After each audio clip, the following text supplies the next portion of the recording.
Tired of not seeing enough of this victory screen in rank recently? Well, I'm here to tell you the truth. It is possible to get MVP as a solo rank roamer. Not every single game, but it will increase your chances of winning significantly. I cannot assure that you will win 100% of your games because that is very difficult to do and next to impossible. But I can assure you that after watching this guide, you are going to play significantly better, especially Baxia and especially Rome. Let's get started. Hi guys, Hajun here, bringing you a Baxia guide today.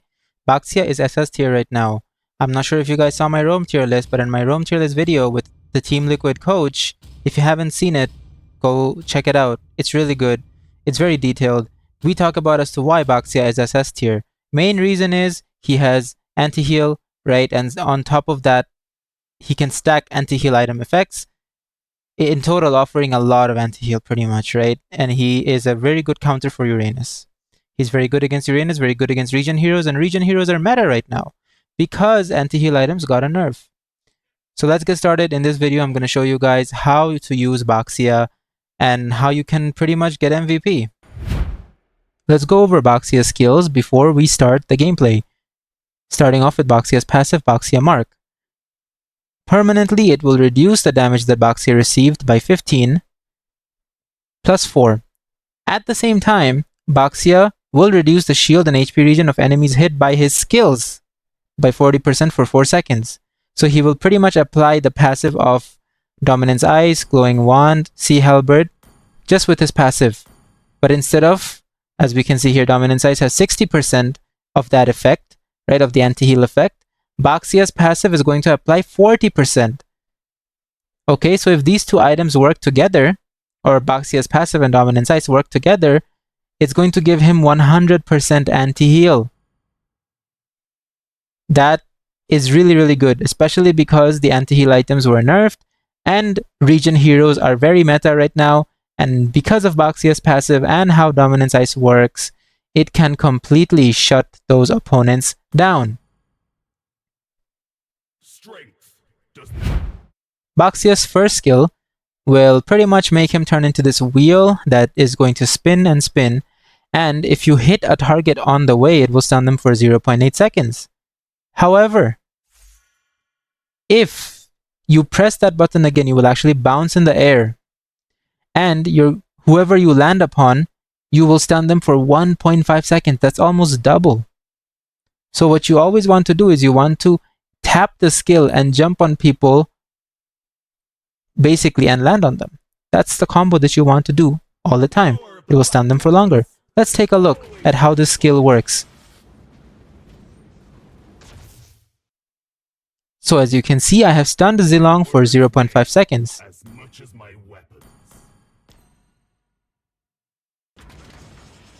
Let me show you what happens when you actually tap the skills. You tap the skill and land onto Zilong and it stunned him for much longer. Now remember guys, the first skill, if you tap it, you can also go over terrains and walls.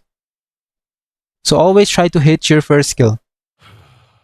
Brotherhood is a double-edged sword. A quick tip with your first skill is that I want you to drag the skill. Not move or aim it with your joystick, but while you're moving, drag it.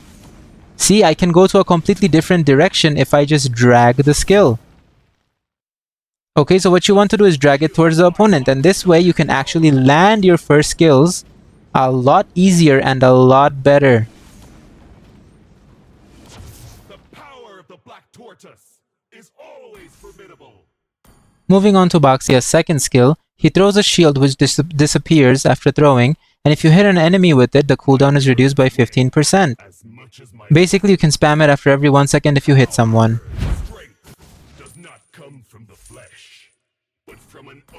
If you miss Baxia's second skill, it will actually go on a cooldown of 7 seconds. But if you do manage to hit someone with it, it will go on a cooldown. Pretty much it will go on a cooldown. As you can see, if you miss, the cooldown doesn't work. But if you do manage to hit someone, it goes on a 1 second cooldown. Okay, and you can keep spamming this forever. Alright, moving on to Baxia's ulti. Baxia pretty much goes on a state where he Wherever he walks, there will be a lava path upon his way. He also gains 30% movement speed, and any opponents walking on top of that lava will be slowed by 15%. And Baxia will receive a big damage reduction from his Baxia Mark passive by 200%. Right? This Baxia Mark passive that he has, where he gets a damage reduction, that will be multiplied by 200% once his ult is active. So you basically become tankier upon using his ult. Feel my heart stop. My favorite combo with Baxia when starting a team fight is I usually always like to hit the ulti button while he's still a wheel and then jump onto people. So I can apply the ulti effect right away. And then just spam my second skill and finish them off. That is the combo you want to use when you want to do a team fight and you are sure that you want to commit to a fight. This is the build I like to use on Baxia. I like to go in with the Encourage Blessing of Tough Boots, Dominance Ice because it works well with his passive, Athena Shield or Radiant Armor depending on what damage the opponent has, Blade Armor if the marksman is DPS type, attack speed type. Then I like to go in with Immortality. For the last item, I either like to build Antique Cuirass or Twilight Armor or Radiant Armor. Athena, whatever the opponent is building, I like to build against that. Alright, that is usually my build. For the emblem, I like to use Tank Emblem with Vitality, Tenacity, and Concussive Blast. And I like to use Revitalize as the spell for Baxia. Let's move on to the gameplay. Hello to the new viewers that are here and don't really know who I am Hajun, a top 13 NACT roamer. My team was Team Flow. I created the team, I was a leader, I gathered all the members myself. I am a roamer main, and I am pretty experienced and competitive and in pro scene. So all the advice I give you with my video guides, it is coming from a reliable source. I used to be Global 3 Jawhead in Season 21. Here is my win rate. Over 1000 matches with over 80% win rate. And here is my win rate on Season 21. I did play in pro scene for quite a few years and I am very experienced. And I really hope to help all of you guys achieve your goals of reaching Mythical Immortal or whatever your goals may be. Have you been stuck in a specific rank for the longest time and you just want to improve? You're very serious and you just want to hit that Mythical Immortal this season? Well, get my private coaching. I will literally hold you by the hand, pour every single bit of knowledge I have into you, give you all the information you possibly need to make sure that you are literally in the same knowledge level as me, a pro player. And if you have dreams of becoming a high rank player or even a pro player, I can make those dreams possibly a reality. If you're interested, it is a paid service. Please DM me on Discord and we can definitely discuss the details. Here are 2 testimonies provided by players that I have coached before. As you can see, 070 before the coaching, right after the coaching, 1618, and he's pretty much gonna win his game. So if you guys are interested, DM me on Discord, join my Discord server, link in description, and then DM me from there. With Baxia, what you generally want to do is you want to leash your jungle. Because Baxia's second skill is very spammable, it can be used to take the buffs very quickly. So over here you will notice me helping YSS take his buffs a lot faster with my second skill. This is called leashing.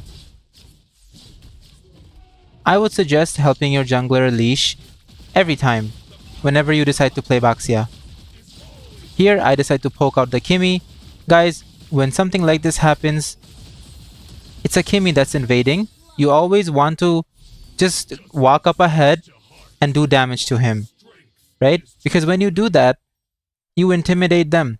You tell them that, look, do not mess with us. You can't just do whatever you want. Know your limits, right? And that next time the Kimmy decides to do something like that, he's going to be very cautious. Because he's going to be like, hey, that Baxia walked up and he messed me up. He's scary. I cannot just mess around in this game. Here, I notice on top lane. I notice on top lane that my alpha is actually struggling. Right, alpha is very low HP.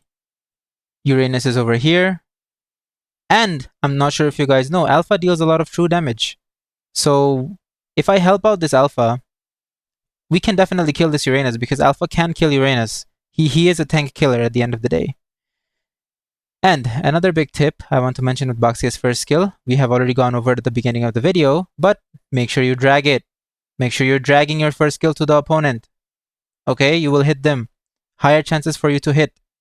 And if you jump in the air and hit your opponent, you're going to stun them for longer. Keep that in mind.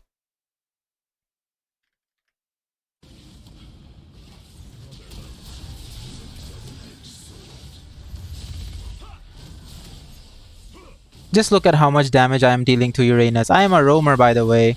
I am one level behind him. There we go. We help out our alpha and we put the Uranus behind in gold.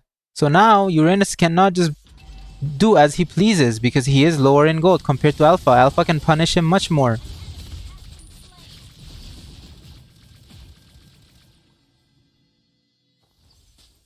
Turtle is coming up soon. A few seconds left. Before it comes up, once again, I am going to help out my alpha and pressure this Uranus because I really don't want him to scale up. Well, if he is able to scale up, it will be very difficult to fight versus him. It's not your fault being defeated by me. Another thing I want you guys to notice here, the reason I just leave Turtle is because my YSS isn't here. Now what does that usually mean? I mean, with YSS you should be trying to take objective because you do have map hack with your ulti. But since he isn't, I'm not really forcing anything. But I do notice that my Lunox is ready to go. Right? She is ready to go. She wants that. Right? She wants it so bad. She wants to go in. Alright, my Alpha is ready to go. Right? There is one Kimmy, one Eudora. Right here. First skill is ready. So why not go for it? Alpha is pretty fed. He did get a kill in the early game. He's not behind. He's even strong enough to cut lane versus Uranus right now. So this Alpha can get some kills. And Lunox is also there for some more reassurance. So let's play this out and see what I do here.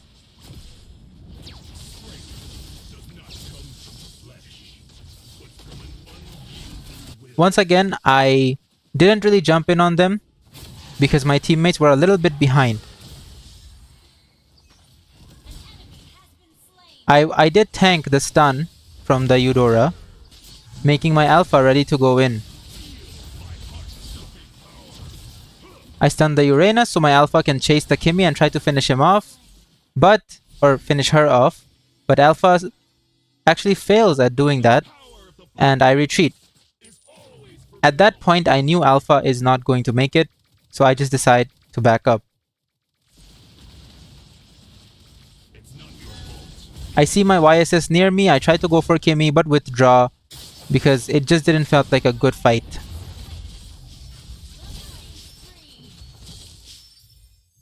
One more thing I want to mention, guys. Lunox is a really good counter for Uranus.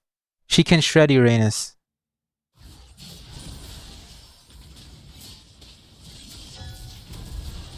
The whole reason we're ganking Uranus is because we have an Alpha and a Lunox in the team. And since we are ganking him, he's not really able to scale, which is another good thing. I understand a lot of you guys might be saying, well, what's happening to your gold lane, right? Well, right as I say that, Granger is about to get absolutely messed up. But you might be saying, well, why haven't you been focusing on gold lane? Oh, aren't you supposed to sit in gold lane the whole game?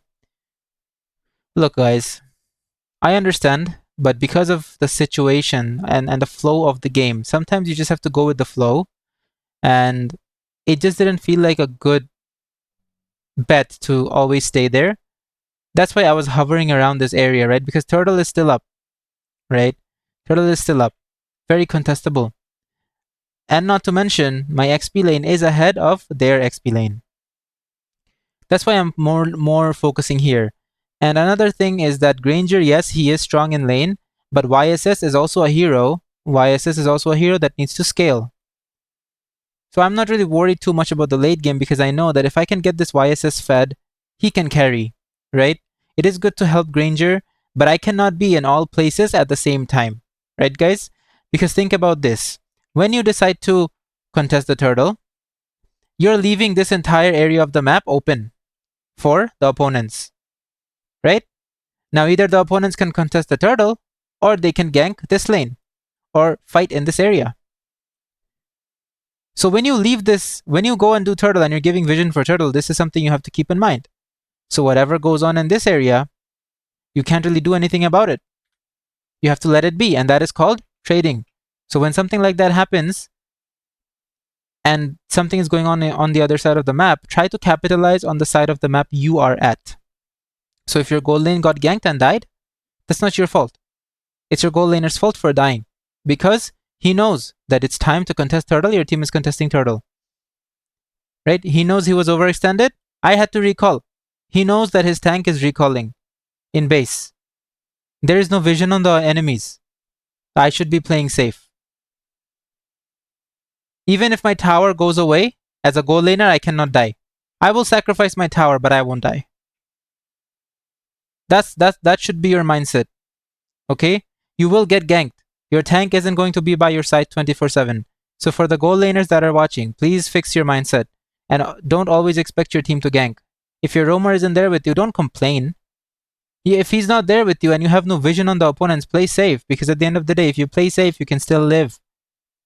And if your roamer isn't there with you, but your team is getting objectives, your team is killing the other opponents, they're getting the jungles, hell yeah, gank me. I will survive. Let my team do their thing. Let them take the buffs. Let them take the turtle. Let them take the other areas of the map. I will hold off this place on my own. That is the mindset you should be having. This is something I notice with a lot of gold laners in solo rank. They don't care. They're just like, oh, I don't have help. I don't have help, that's why I'm losing. No, guys. Come on.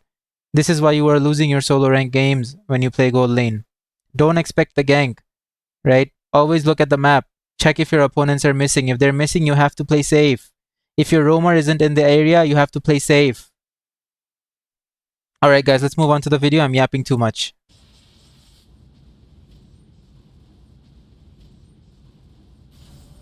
My mindset over here is, since Granger is dead, I need to clear his minions. I don't want 1-1 to get this free gold.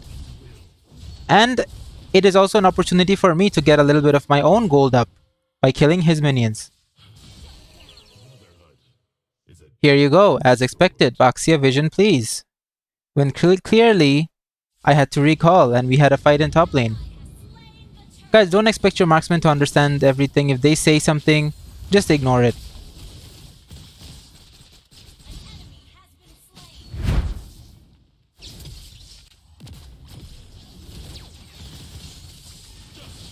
Trying to tank a little bit of damage.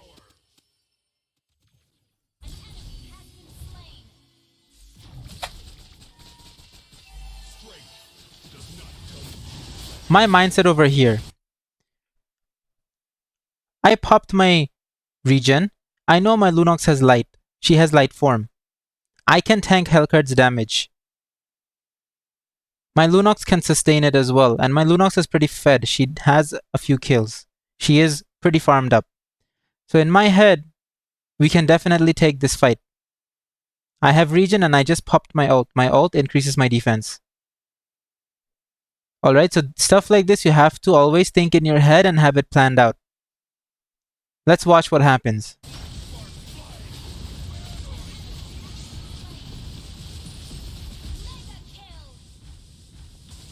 There we go. Most of you guys would have just decided to retreat and not take the fight.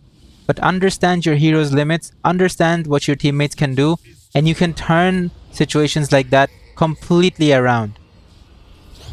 Turtle is coming up soon. I am trying to give vision around the area. I know my Y-assist wants to take Turtle as soon as he finishes his blue buff.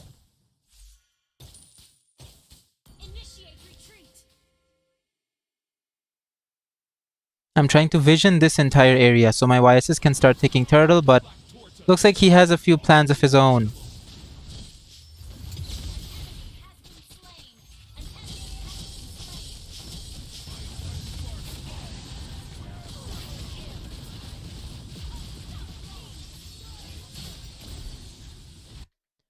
If you have a very fed mage, and that mage is following you up and that mage is good, that is the biggest blessing you can receive as a roamer.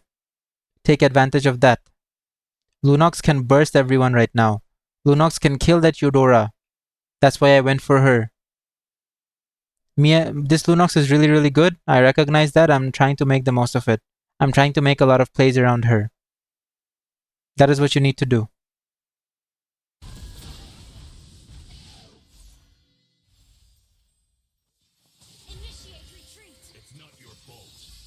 My jungler seems to have a phobia for doing turtle. Look, I tried to zone the Kimmy out so my team can take the tower. My Y assist flanks from the back and I follow it up by jumping back onto Kimmy. By dragging my first skill. If I didn't drag my first skill, guys, I would not hit Kimmy. The power of the black tortoise is always formidable.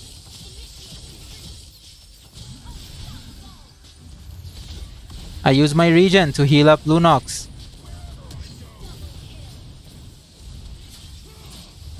We managed to finish off the Uranus and kill the 1-1.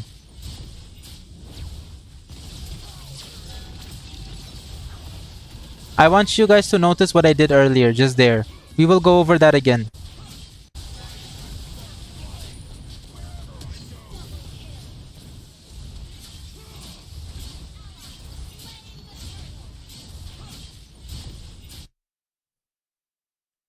Let's watch this replay. Now, I want to tell you guys my thought process. And a lot of you guys may not have noticed what happened here. That's why I will explain and the importance. Because if I hadn't done what I had, Alpha probably could have died. So let's see. Kimmy has ulted the Alpha.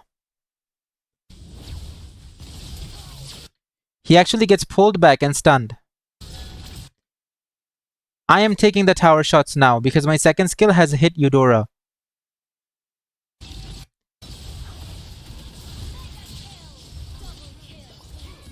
That is why Alpha was able to live, because I took the tower shot for him. And I didn't back up because of that reason. As a roamer, guys, you don't always have to go and be on the opponent. You can stand at the edge of the tower and just tank the tower shots and let your team finish the opponents off. Because they are not taking tower shots. It's like they're not even under a tower if you're tanking the tower. So stand at the edge, tank as many shots as you can and get out. So your team can finish the rest off if you don't have any of your skills available. Or if you know that if you go too deep you're going to die, just stand at the edge. Tank it so your teammates can go in. And look, Eudora does no damage to me with Athena's shield.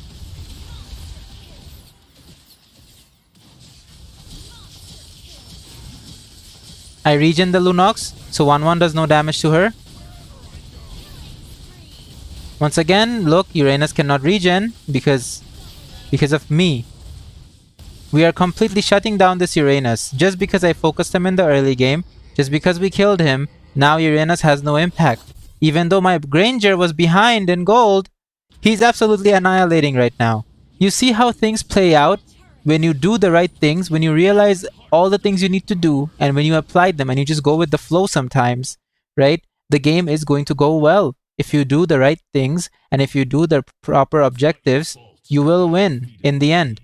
My Granger was losing his lane, guys. Look at him now. He is very fed. I'm just giving vision around Lord. And guys, I'm sorry if my gameplay seems I seem a little bit distracted sometimes because I'm either talking to chat. This is a game that I recorded during stream. So that is the reason I seem a little bit distracted, because I'm mostly speaking to chat. That's why you see me walking this way or that way. Here, I see my YSS ready to go in. I just jump, but I know that this is a fight we couldn't take. But as soon as I see my Alpha, I'm like, oh hell yeah, let's go. Heal my Alpha up a little bit so he can go back in. And then we finish up the Kimmy. Unfortunately though, Hellcat gets his wiped by Granger. We know the game is not endable. Why is the game not endable? Because the opponents are going to spawn soon. And Granger isn't really the fastest at ending games or ending the base. I try to hover around Granger to try to save him if I can, but it looks like he overextended a bit too far. Never mind, he didn't. He is completely fine. I just hovered around him just to make sure he gets back safely. In this game, my current build is Dominance Ice, Athena Shield, and Blade Armor. Blade Armor for 1-1, Athena Shield for Eudora and Kimi. If you have a Burst Mage and a Kimi in the opponent team, always go for Athena Shield. It's a lot better. You don't have to go for Radiant because you can withstand the burst and you can also tank a lot of Kimi's damage. My words weigh as much as my weapons. I am just here. I'm not chasing the enemies. I'm just zoning them away. I will not go in too deep to fight them. Why? Because I see my team taking Lord, and I'm just zoning them away, just keeping vision on them. But I'm also keeping myself at a safe distance so they don't kill me back when my teammates are not with me. Okay, understand how to zone properly for objectives, and your team will always, almost always, secure objectives if you are zoning the opponents properly. I see my Lunox not really engaging here. It is a risky place to fight as well because our teammates are not nearby, and it's just me and Lunox, so I back off as well, and we don't fight the Kimi. After getting the Lord, guys, try not to throw. What strength is to body? This part of the game is the most difficult part. This is the most difficult part because we have to do the siege, aka getting the inhibitor towers. This is the hardest part of the game. If you're winning, this is the most difficult part. Getting the inhibitor towers so we can potentially end. The whole game might feel smooth. The laning phases might feel amazing. Invading might feel amazing. The mid game might feel amazing. But this part of the game is when we all face either a comeback or a throw, a lot of things. So it is very important to remember that after you get the Lord, the most difficult part of the game is approaching, which is getting these inhibitor towers, aka the siege. So you must prepare yourself for that. Try to prepare yourself by trying to always get immortality. You guys always know that I get angry when I don't have immortality when Lord is pushing. I always prio immortality. Why? Because I want to go in there. I want to distract them. I want to sustain as much as I can so my team can push with the Lord. I want to be fully ready. After Lord, you want to save up all your skills, everything, just for the siege because you are going to need it there the most.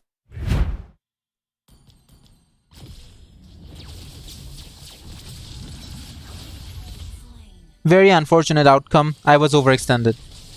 That is completely my fault. I should not be overextending like that. I should be playing a little bit more back. My team is doing superb. My team is doing really well. Granger gets shut down. YSS gets 1-1, and here I noticed something.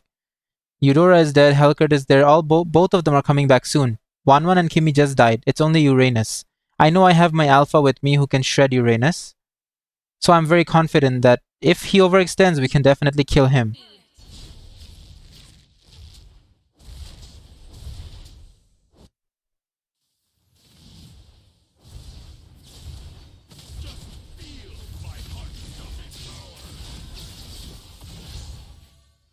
And there we go. We end the game because we had Lord.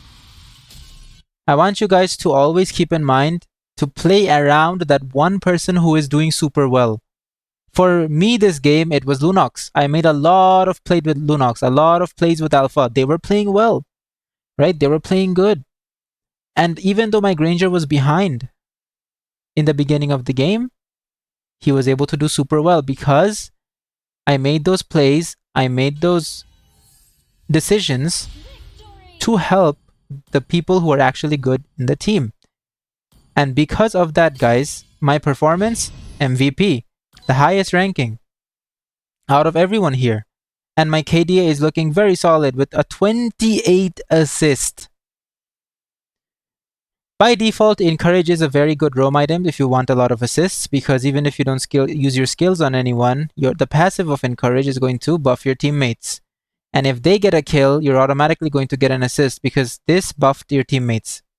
That's why you may notice that when your teammate passes by you and gets a kill, even though you didn't help or land any skills or do any damage to the opponents, you get an assist. It's because of Encourage.